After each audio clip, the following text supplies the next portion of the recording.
สวัสดีเรียเคชแนลทุกท่านครับวันนี้พบกับผมอยู่ที่น้ำตกวชิรทานจังหวัดเชียงใหม่นะครับก็อยู่ตรงทางขึ้นดอยอินทนนท์จังหวัดเชียงใหม่ผมอยู่ตรงน้ำตกเลยนะครับโคตรสวยเลยผมจะให้คุณผู้ชมดูนะครับระดับความสูงประมาณ100 เมตรได้อยู่มั้งสวยมากครับ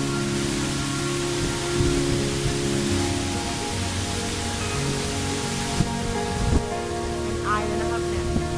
เป็นไอน้ำแรงมาก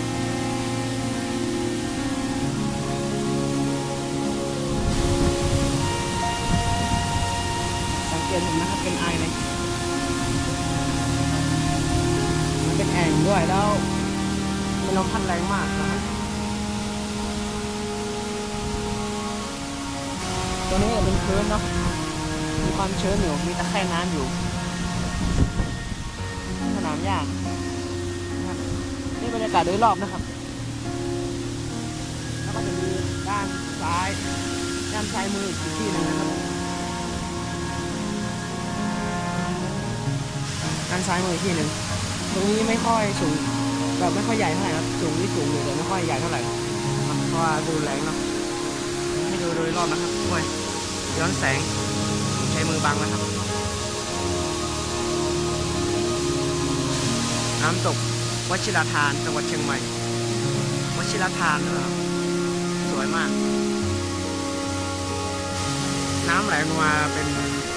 คล้ายๆกับเม็ดทรายกิ่งลงมาเนาะสวยมากใครที่เคยมาเชียงใหม่ก็มาแวะได้นะครับมีสถานที่ให้เล่นน้ำด้วยเดี๋ยวผมจะให้ดูด้านล่างนะครับนี่ผมอยู่น้ำตกผมเดินขึ้นมาคนเดียวไกลเลยนะครับผมอยู่ป่าเบซ่าแล้วด้านล่างก็ให้เล่นน้ำได้ครับ